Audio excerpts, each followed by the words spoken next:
केंद्रीय गृह व सहकारिता मंत्री अमित शाह ने दिल्ली में जनगणना भवन का उद्घाटन किया। इस दौरान उन्होंने कहा कि जनगणना देश के विकास को रेखांकित करने वाली प्रक्रिया है। आज से जनगणना साहित्य के सारे प्रकाशनों की ऑनलाइन बिक्री शुरू हो गई है।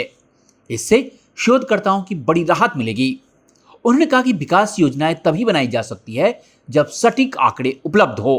अमित शाह ने कहा कि मुझे विश्वास है कि अगली जनगणना के आंकड़े भारत को एक विकसित राष्ट्र बनाने में मदद करेंगे।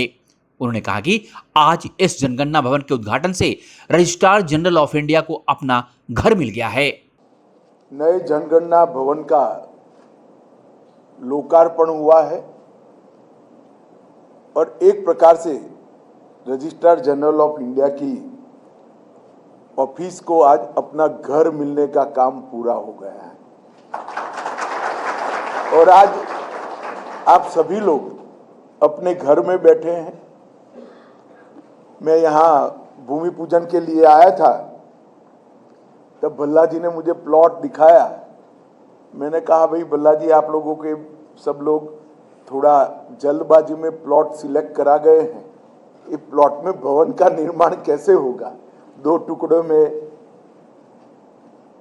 बटा हुआ प्लॉट था, मगर आज भवन देखकर लग रहा है कि भवन के सातत्य को, इसकी कंटिन्यूटी को जरा भी तोड़े बगैर दोनों टुकड़े का संपूर्ण उपयोग करने का काम स्थपति ने किया है।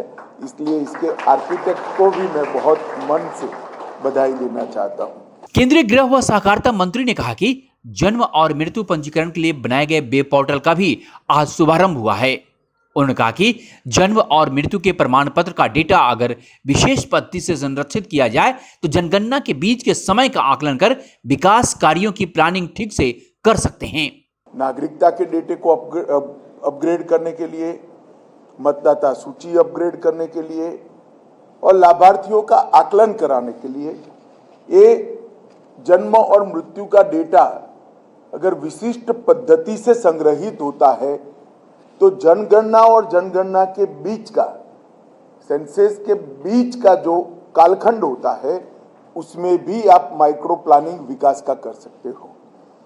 और कई सारी मीटिंगों में इस पर चर्चा कर हम एक नया बिल भी लेकर आ रहे हैं और उसमें ये सारी चीज़ों को हमने समाहित किया है। मुझे बहुत आनंद है कि आज जन्म और मृत्यु पंजीकरण का वेब पोर्टल की शुरुआत हुई है। अमित शाह ने कहा कि काफी सालों तक हमारे देश का विकास डिमांड बेस्ड और टुकड़ों टुकड़ों में होता था। इसके कारण बजट का खर्च कई गुना हो गया था। उन्होंने कहा कि जनगणना के आधार पर विकास की योजनाओं की प्लानिंग से कम खर्च के साथ साथ सर्वस्पर्शी व सर्वसमावेशी विकास होता है।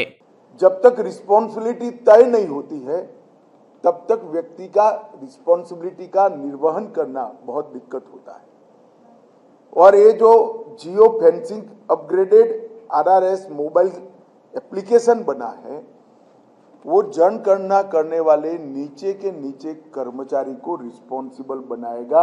वो अपने ब्लॉक के बाद जाते ही न केवल उसको, राज्य को और केंद्र को भी सूचना मिल जाएगी कि फर्जी जनगणना हो रही है, वो महाशय अपने ब्लॉक के अंदर नहीं है, सीमा के बाहर है।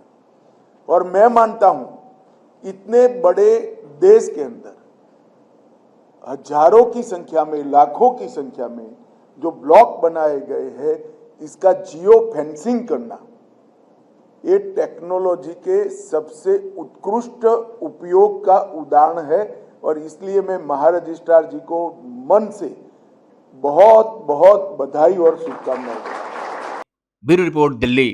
देश विदेश की ताज़ा तरीन खबरों से अपडेट रहने के लिए आप हमारे चैनल को ज़रूर सब्सक्राइब करें और साथ ही बेल आइकन को भी ज़रूर दबाएं ताकि सभी खबरों से आप और आपके जानने वाले रह सके अपडेट।